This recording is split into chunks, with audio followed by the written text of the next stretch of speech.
Basi karibu tena mpendwa msikilizaji katika programu yetu siku ya leo ya Mkristo Jitambue. Nazidi kushukuru Mungu kwa ajili ya zawadi yako wewe ambao unatenga muda wa kujiunga nami ili tukazidi kutafakari neno la Mungu na litakalo tuwezesha kuzidi kujitambua sisi ni akina nani kama Wakristo, maisha ambayo tumeitiwa kuyaishi. Na tuombe. Kwa jina la Baba na la Mwana na Roho Mtakatifu, amina. Mungu wetu na Baba yetu, tunazidi kukuinua, tunazidi kukushukuru, tunazidi kusema asante kwa ajili ya wema na baraka na fadhili zako nyingi unazo tukirimia, na hasa kwa nafasi ya kipekee ambayo umetujalia siku ya leo ili tukazidi kukaa chini ya miguu yako kupokea chakula cha mbinguni, neno lako Baba ambalo unasema likitoka kinywani mwako halirudi bila kutimiza kusudio lake. Basi tunazidi kujiachia kwako tukiomba neno ambalo unaenda kutupa siku ya leo likapate nafasi ndani mwetu, likamee na kuzaa matunda yaliyo mema. Zaidi tunazidi kunyenyekea na kuomba msamaha wa dhambi kwa wale ambao tumeenda kinyume na wewe kwenye mawazo, maneno na vitendo, kwa kujua na kwa kutokujua. Tunaomba ukatusamehe, tutakase na damu ya mwanao Yesu Kristo ili tukastahili kusimama mbele zako kufanya kazi yako na pia kupokea baraka ambazo umetuandalia. Unazidi kuombea na msikilizaji wangu, ukazidi kumuandaa na mimi pia ili katika siku ya leo na nafasi hii tukaweze kupokea baraka ambazo umetuandalia. Pokea sifa Baba, pokea na utukufu wote. Katika jina safi, jina la Bwana wetu Yesu Kristo, kwa Baba tumeomba na kuamini. Amina. Kwa jina la Baba na la Mwana na Roho Mtakatifu. Amina. Basi karibu tena msikilizaji, nazidi kukukaribisha na kukushukuru kwa nafasi hii ambayo unaitenga kujiunga nami ili kuendelea kusikiliza neno la Mwenyezi Mungu na kutafakari kwa pamoja. Kwa wale ambao ni wageni wanajiunga nasi kwa mara ya kwanza, katika program hii tunazidi kutafakari ama kujitathmini sisi kama Wakristo ni akina nani, ama mtu huyu ambaye anaitwa Mkristo ni mtu aina gani, ama anapaswa aishi vipi. Na tunazidi kuangalia kwamba hatuwezi tukasema sisi ni Wakristo kwa sababu ya jina la ubatizo tu, ila Ukristo ni hali ya maisha, ni jinsi tunavyoishi. Na zaidi ya yote, Mkristo ni yule mtu ambaye amechukua nafasi kuvaa tabia za Yesu mwenyewe, kufanana na Yesu mwenyewe. Na tumetembea tukiangalia tabia mbalimbali za Yesu Kristo. Tumeangalia upendo, tukaangalia utiifu, unyenyekevu, tukaangalia pia na wiki jana kuweza kuangalia swala la uvumilivu, ni tabia nyingine ambayo tunapaswa kuwa naye. Basi wiki hii na dakika hii tunataka kuangalia kitu kingine ambacho tumeitiwa kiwe ndani mwetu, tabia ambayo inapaswa kuwa ndani mwetu, na ni kuhusu ama tabia ya utakatifu. Hicho ndio kitu ambacho tunaenda kuzungumzia siku ya leo.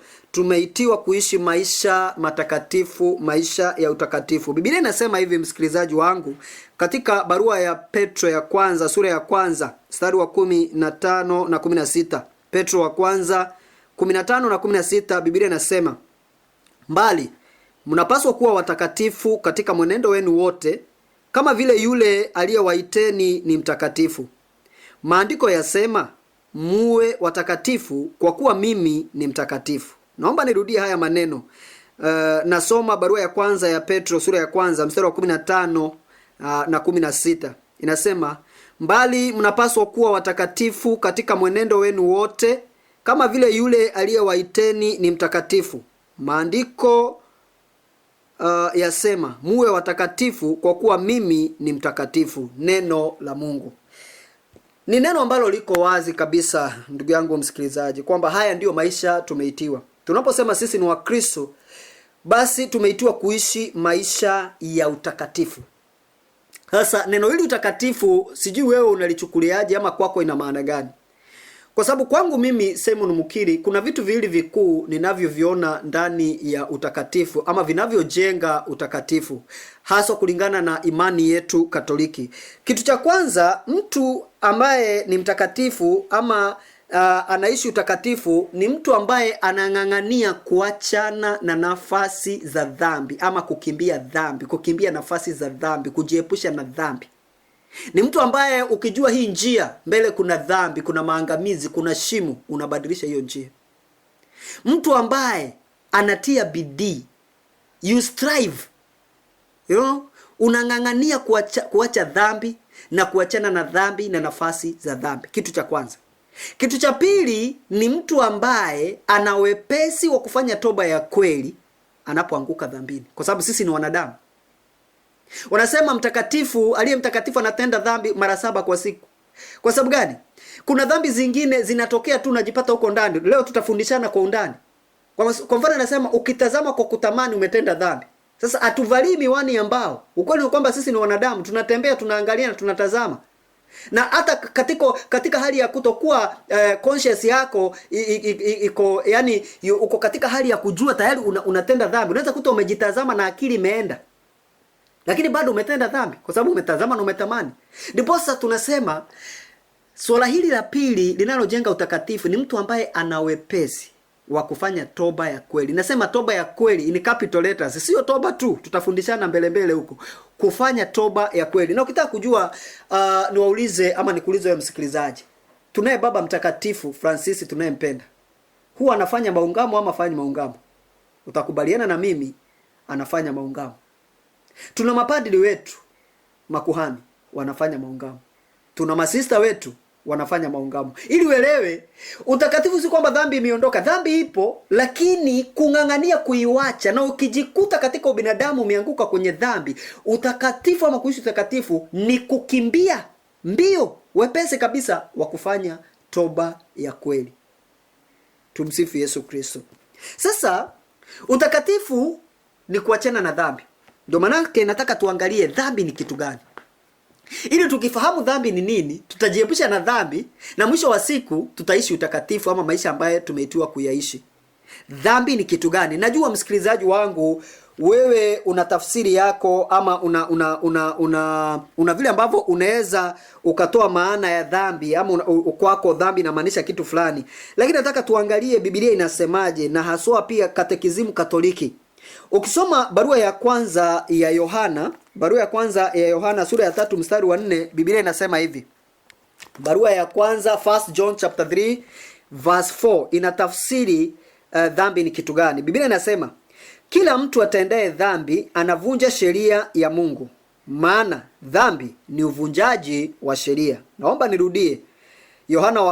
Barua ya Yohana ya kwanza sura ya 3 mstari wa 4. Anasema kila mtu atendaye dhambi anavunja sheria ya Mungu, maana dhambi ni uvunjaji wa sheria, neno la Mungu. Sasa msikilizaji wangu, kulingana na Biblia, kwa mjibu wa Biblia, andiko hili tunalolipata kwenye Yohana wa kwanza 3:4 inasema kwamba dhambi ni uvunjaji wa sheria. Sheria ya nani? Sheria ya Mwenyezi Mungu. Naamini kabisa huenda nazungumza na mtu ambaye unajua amri 10 za Mungu na sheria za kanisa. Unapoenda kinyume na hizo amri za Mungu na sheria za kanisa, hicho utakachotenda kinaitwa dhambi. Lakini katekizimu Katoliki pia inaendelea kutupa maana zaidi ya dhambi. Ukisoma katekizimu Katoliki, na mimi huwa napenda kuhimiza na nikuhimize msikilizaji wangu, hasa kama wewe ni Mkatoliki mwenzangu, kuna katekizimu ile kubwa ya kanisa Katoliki. Naamini kabisa ile ya Kiswahili ina cover ya green color na ni shilingi 1000, ikienda sana pengine 1200, 1300. Ni kitabu ambacho unapaswa kuwa nacho haswa kama Mkristo Mkatoliki. Zaidi ya Biblia, you need to have the Catholic Catechism. Inakusaidia kujielewa zaidi na kufahamu imani yako. Ukisoma katekizimu hii nambari 387, sio page, nambari 387 inasema dhambi ni kutumia vibaya uhuru tuliopewa na Mungu wa kumpenda yeye na kupenda jirani. Katekizimu inasema dhambi ni kitu gani? Ni kutumia vibaya uhuru tuliopewa na Mungu wa kumpenda yeye kama Mungu na kupenda jirani. Tumeitwa tumpende Mungu kwa akili zetu zote, nguvu zetu zote na kile kilicho cha kwetu, tukitumia kumpenda Mungu. Na ya pili, tupende jirani kama nafsi zetu. When we go contrary to that, it amounts to sin. Ukienda kinyume na agizo hilo, chochote utakachofanya ni dhambi. Na ndio maana tukienda kuangalia aina za dhambi tutakuja kugundua yale mambo ambayo tu huwa tunayaita dhambi ni mambo ambayo huwezi kumfanyia Mungu unayempenda na jirani unayempenda. So unapoenda kinyume na agizo hilo la kumpenda Mungu na kupenda jirani, chochote utakachofanya kinyume na hilo agizo kinaitwa dhambi. Ukienda pia kwenye katekizimu hiyo Katoliki nambari 1871 1871, utakuta inaendelea kutupa maana zaidi. Inasema kwamba dhambi mwanzo ni tamko, tendo au tamaa kinyume na sheria ya Mungu. Sasa hapa imegawanyikana mara tatu kwamba ni tamko, tendo au tamaa kinyume na sheria ya Mungu. Na ndipo utakuta yale maungamo huwa tunafanya kwa misa na kuungamia Mungu Mwenyezi, nanyi ndugu zangu, kwani nimekosa mno kwa mawazo, kwa maneno, kwa vitendo na kwa kutotimiza wajibu. Sasa katika nafasi zote nne ni dhambi. Unaweza kufanya dhambi kwenye mawazo, kwenye matendo, kwenye maneno na kwa kutotimiza. Yote inaitwa dhambi. Tutaelezana zaidi. Natamani nikusomee Injili ya Mathayo sura ya 15. Injili ya Mathayo sura ya 15 mstari wa 18 na 19. Matthew chapter 15 verse 18 and 19. Inasema hivi msikilizaji: lakini mambo yatokayo kinywani hutoka moyoni, na hayo ndiyo yanayomtia mtu najisi. Maana moyoni hutoka mawazo ya uuaji, uzinzi, uasherati, wizi, ushahidi wa uongo na kashfa. Naomba nirudie. Mathayo sura ya 15 mstari wa 18 na 19 inasema hivi: lakini mambo yatokayo kinywani hutoka moyoni, na hayo ndiyo yanayomtia mtu najisi. Maana moyoni hutoka mawazo ya uuaji, uzinzi, uasherati, wizi, ushahidi wa uongo na kashfa. Neno la Mungu. Kulingana na andiko hili, dhambi kabla haijafika kwenye tendo inaanzia ndani, moyoni. Kwa maana nyingine tunaweza tukasema kwamba factory ambayo inatengeza dhambi ni katika moyo wa mwanadamu, ndani. Kabla sijafikia kuzini, sijafikia kutenda tendo la uzinifu ama tendo la kuiba ama tamko, tendo la kutukana na kufanyia kile kingine, kuua, inaanzia ndani. Ninalifikiria, ninaliwaza, ninalipangia kabla halijafika kwenye utendaji. Hivyo inaanzia ndani. Dhambi huanzia moyoni na uishia kwenye matendo. Hivyo hicho ndicho kitu Mathayo anatukumbusha mimi na wewe siku ya leo, kwamba dhambi haianzii kwenye matendo, inaanzia katika mawazo ndani. Unapangia, unanuia, unapanga mpaka mwisho inakomaa kuwa kitendo. Sasa tukienda kwenye shamba la Edeni katika kitabu cha Mwanzo sura ya 2 mstari wa 16 na 17, Biblia inasema hivi. Kitabu cha Mwanzo sura ya 2 mstari wa 16 18 inasema, Mwenyezi Mungu alimwamuru huyo mwanaume, waweza kula matunda ya mti wowote katika bustani, lakini matunda ya mti wa ujuzi wa mema na mabaya usile, maana siku utakapokula matunda ya mti huo hakika utakufa. Sio neno geni kwa wasomaji wa Biblia na hasa walio wa Kristo, kwamba tunaona mzazi huyu wa kwanza na baadaye anakuja mzazi wa pili, Eva. Hao wawili wamepewa amri na Mwenyezi Mungu. Wamepewa shamba waweze kulitunza na kula kila kitu kilicho pale ndani, matunda yote kabisa, lakini wanakatazwa kitu kimoja tu, kwamba mti ulio katikati wasiweze kuuguza. Utashangaa hicho kitu walichokatazwa ndicho hicho kitu wameshawishika kukitenda. Walipewa kila kitu, kula avocado, kula apple, kula matunda yote, ndizi, kila kitu, lakini mti wa katikati msiguze. Utashangaa wanashawishika kufanya hicho ambacho wamekatazwa. Kwa nini nimekurudisha nyuma, mpendo wa msikilizaji? Ni kwa sababu gani? Walichofanya wazazi hawa wa kwanza ndicho kitu tunafanya mimi na wewe hata siku ya leo. Ukiangalia, sio kwamba hatujui amri za Mungu, tunazijua 10 na sheria za Mungu tunazijua. Lakini kwa nini mimi na wewe, kando na kwamba tunazijua, tunaanguka kwenye dhambi? Tunashawishika kufanya yale ambayo ndani mwetu tunajua hayafai. Unajua wasomi wanasema curiosity killed the cat. Tunataka kuangalia, wengi wetu tunafanya sio kwa sababu hatujui ni dhambi. Tunafanya kwa sababu tunajiuliza, kwani tukifanya tutafanywaje, ama adhabu gani itatokea, kwani itakuwaje? Ndio maana utashangaa kwa masuala ya kawaida, hata mtaani unaweza kuta watu wameandikiwa, mahali kumeandikwa tahadhari ama tafadhali usikojoe hapa. Ukienda ile sehemu iliyoandikwa usikojoe hapa, uhalisia wa mambo ni kwamba pananuka mkojo, yani pananuka kabisa mkojo. Na utakuta hata mtu anakojoa akisoma, kwa sababu huyu anataka kujua pameandikwa ndio, lakini kwani nikikojoa kutakuwaje, nitafanywaje? Unakuta mahali pengine pameandikwa usitupe takataka hapa. Cha kushangaza ni kwamba sehemu iliyoandikwa usitupe takataka hapa, kawaida pamejaa takataka. Kwa sababu kuna mtu kama vile Adamu na Eva, nikitupa itakuwaje, watanifanyaje? Mwingine unakuta ameandikiwa wet paint, yani mahali kumepakwa rangi leo.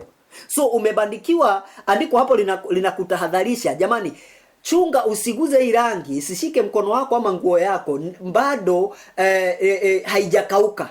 Kuna mwingine paka achukue kidole aguze, ahakikishe ni kweli imepakwa leo ama mnatuenjoy.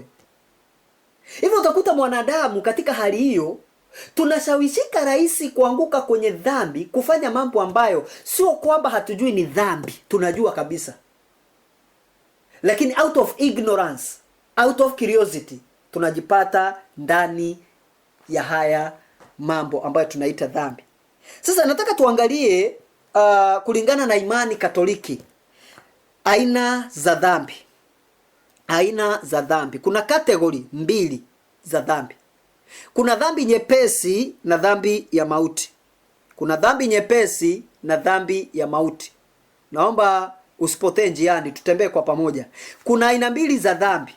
Number 1, dhambi nyepesi. Number 2, dhambi ya mauti. Dhambi nyepesi ni dhambi yoyote inayofanyika pasipo makusudi.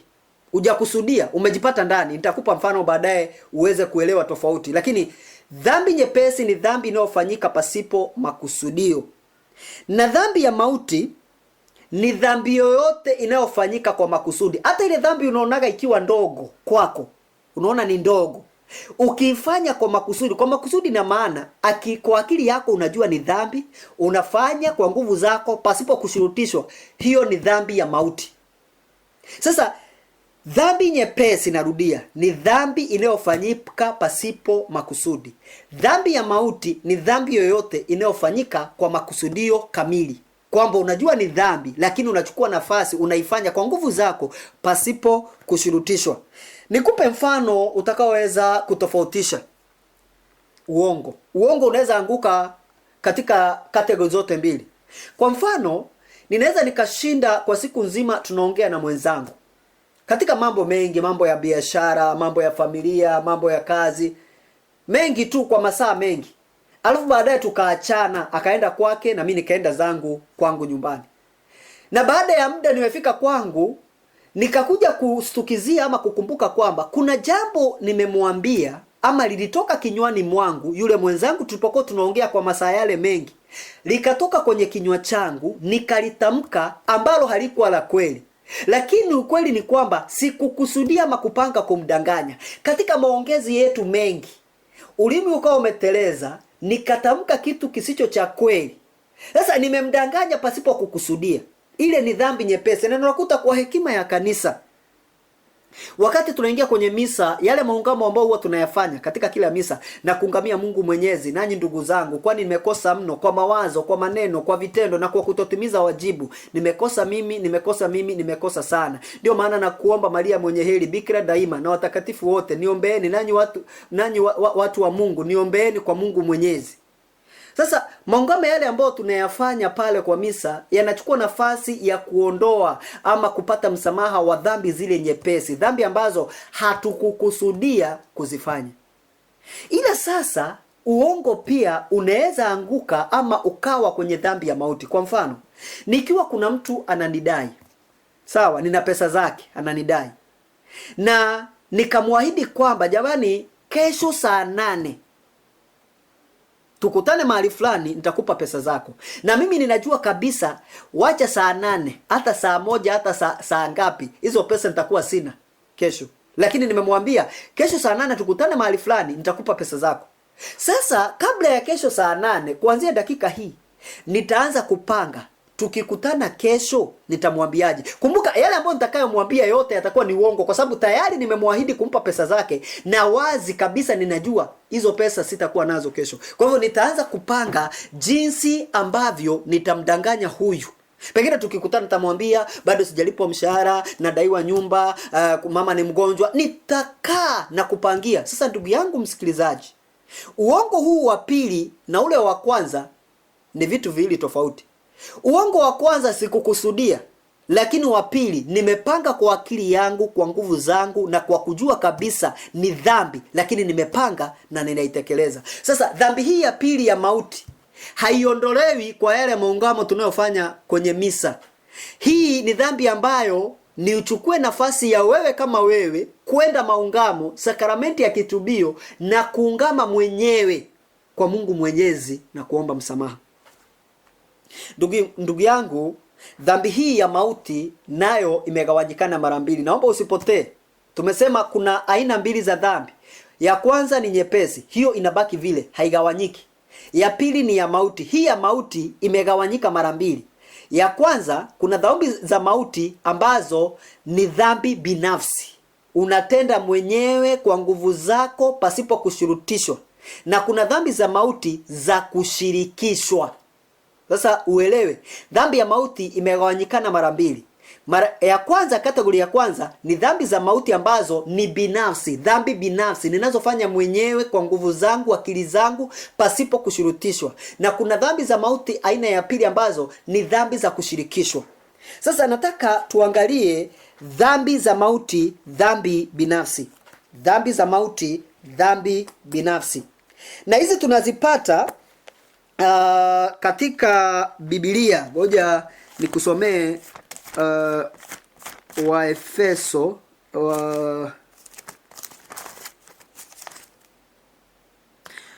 Wagalatia, barua ya Paulo kwa Wagalatia sura ya 5 mstari wa 19 hadi 21.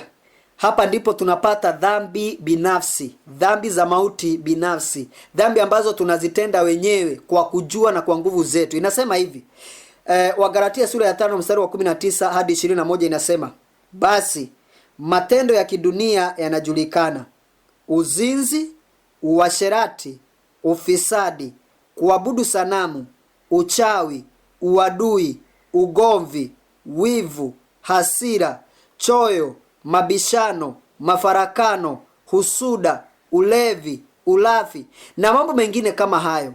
Na waambieni tena, kama nilivyokwisha sema, watu wanaotenda mambo hayo hawataupata ufalme wa Mungu uwe wao. Neno la Mungu. Naamini kabisa msikilizaji, haya sio mambo mageni yaliyotajwa kwenye Biblia. Ni mambo ambayo tunayafanya, na ni mambo ambayo ni dhambi tunazozifanya kila uchao kwa kujua na kwa nguvu zetu. Sasa utashangaa imetangulia kuzungumzia dhambi ya kwanza na ya pili ambayo ni uzinzi na uasherati. It is not a coincidence kwamba Biblia hata kwenye andiko hili imetangulia kuzungumzia dhambi hizi mbili ambazo ni dhambi moja ila inayotendwa na watu tofauti: uzinifu na uasherati. Ukisoma kwenye Wakorintho wa kwanza, kwa hivyo dhambi ya kwanza ya mauti ni dhambi ya uzinzi ama dhambi ya usherati. Uzinifu ni kwa watu wenye ndoa na uasherati ni kwa watu wasio kwenye ndoa, lakini yote ni dhambi ya ngono, ni dhambi ambaye ni chukizo mbele ya Mwenyezi Mungu. Wakorintho wa kwanza sura ya 6 mstari wa 18, Biblia inasema hivi. Wakorintho wa kwanza sura ya 6 mstari wa 18, Biblia inasema, jiepisheni kabisa na uzinzi.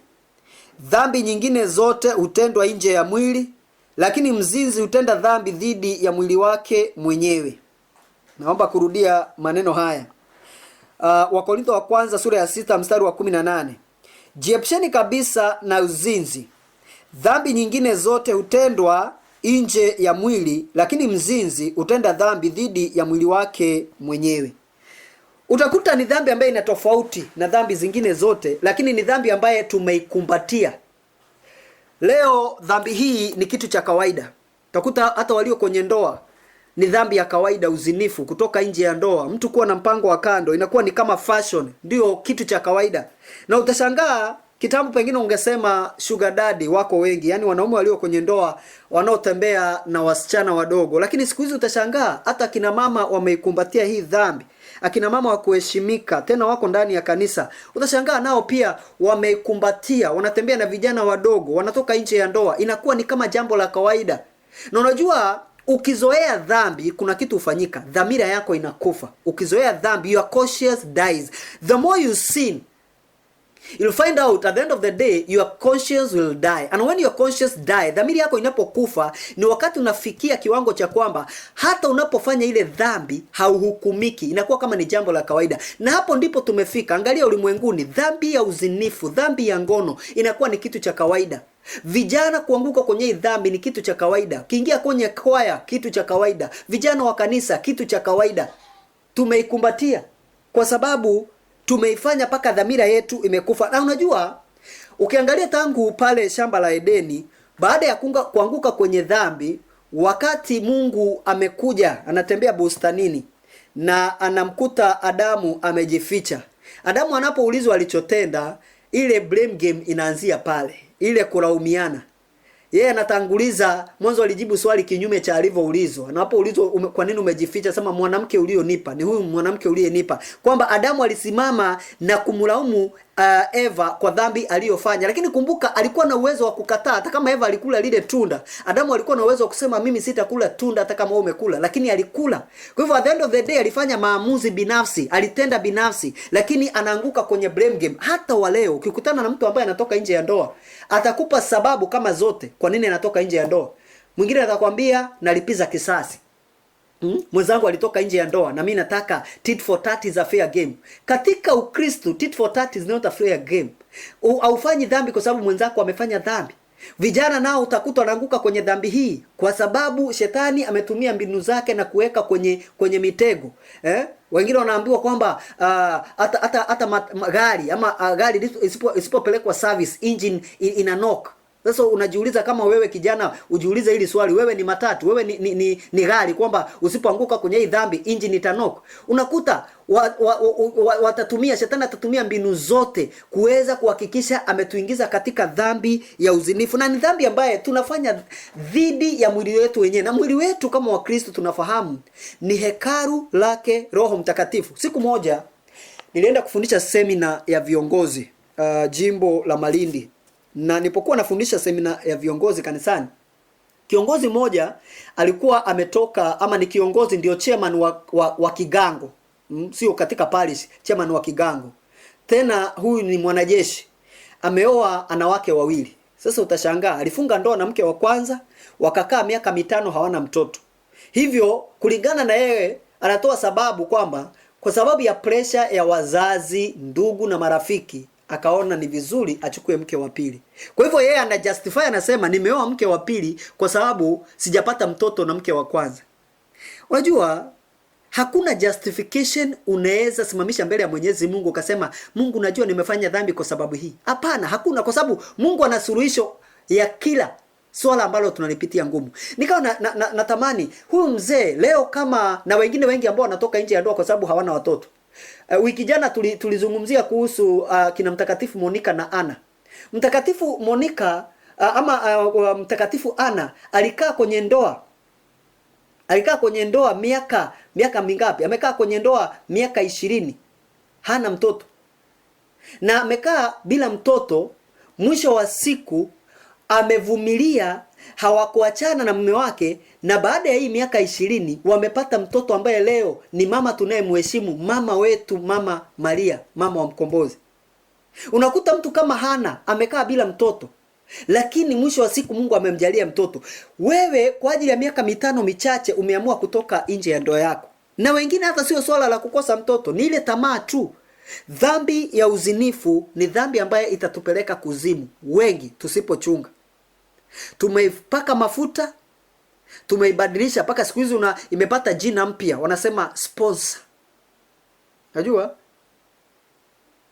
kitambo ungesikia mtu amekwambia ana sponsor, ungetamani hata kumwambia na mimi nitafutie. Lakini msikilizaji, leo ukisikia mtu anakuambia na sponsor, kuwa makini. Kabla hujasema nitafutie na mimi, uliza ni sponsor aina gani. Wasichana wadogo wanatembea na akina baba rika ya baba zao kwa sababu ya swala la pesa na mahitaji mengine. Tumekosa kumvumilia Mungu kama tulivyofundishana wiki jana. Tunajipata tumeanguka kwenye dhambi hii. Na kumbuka pia kuna kipindi niliwahi pata nafasi kufundisha sehemu moja Tanzania, Moshi. Sema ambaye kuna umasaini kule Sanyajuu, wala wanajua maeneo yale ya kule. Pale kakuta kuna chairman wa kanisa. Alioa mke wa kwanza, ni Masai. Kawa mke wa kwanza kwa ndoa rasmi kanisani. Baada ya kuwa mke wa kwanza rasmi kanisani, baadaye akachukua wengine 3 na kuwaoa kiutamaduni. Hivyo ni chairman wa kanisa, ana wake 4. Lakini ukimwambia atasema yeye anapaswa kubaki akiwa chairman wa kanisa, kwa sababu hatutaki kuambiwa ukweli. Dhambi ya uzinifu ni dhambi ambaye tunapaswa kujiepusha kabisa. Baki mwaminifu kwa ndoa yako. Kijana, vumilia. Siku inakuja, nafasi inakuja. Na utapata ikifika nafasi ya Mwenyezi Mungu na wakati wa Mungu, atakupa aliye wako, mke wako na mme wako, na utafurahia maisha ya ndoa. Hivi wewe ukitembea kama ni kijana, wewe kama ni msichana unatembea na vijana wote, unatembea na wanaume wote, wamelala na wewe, wamefanya kila aina ya mambo ambayo ni machafu na wewe. Hata ukiolewa, ile dhamana ya wewe kujidhamini itakuwa hakuna. Same na kwa kijana wa kiume, unapaswa kujiheshimu, unapaswa kuweza kujiheshimu na kujidhamini. Wewe ni wa dhamana. Ndio maana siku hizi utashangaa hata wasichana wanavaa vituko, kujianika, kwa sababu kinacholengwa ni ile dhambi. Na utashangaa unapojianika wewe dada, ukumbuke kwamba hata vitu vilivyo vya dhamani duniani vimefichwa sana. Ndio manake dhahabu haijaanikwa, inatolewa chini kabisa. Unakuta inachimbwa, diamond zinatolewa chini, mafuta yenyewe yanatoka chini, yamezibwa kwa sababu yana dhamana. Ukijidhamini, Mungu anakuinua na Mungu anakubariki. Jamani, tutaendelea kutafakari na kufundishana somo hili la kuhusu utakatifu. Kwa leo tutafikisha pale, na msikilizaji wangu, natamani wiki ijayo tenga muda kama huu, jiunge nami, tutaendelea kuzungumzia. Ni somo ndefu, tuweze kuangalia na dhambi zingine. Leo tumeangalia uzinifu tu, lakini zipo nyingi kama vile ambavyo tumesoma kwenye Biblia. Ziko nyingi tu ambazo ni dhambi za mauti, dhambi binafsi. Na wiki ijayo tutaweza kuendelea kutoka hapo ambapo tumefikisha siku ya leo. Mungu wetu na Baba yetu, na kushukuru ni kwa ajili ya wema na baraka zako na fadhili zako. Asante kwa muda huu wa kipekee ambao umetujalia kuendelea kutafakari neno lako, hasa tunapozungumzia kitu hiki ambacho ni chukizo, kitu ambacho kinatutenga nawe, swala la dhambi. Tunaomba Baba, endelea kutupa nguvu na uwezo wa kuelewa haya ambayo unatufundisha katika neno lako. Tupe neema ya kuachana na dhambi, tukaishi utakatifu ambao umetuitia, na katika hilo basi tukaweza kupokea baraka zote ambazo umetuandalia. Pokea sifa Baba, pokea na utukufu wote. Katika jina safi, jina la Bwana wetu Yesu Kristo, kwa Baba tumeomba na kuamini. Hadi wakati mwingine, ni mimi wako Simon Mukili. Zidi kubarikiwa. Asante.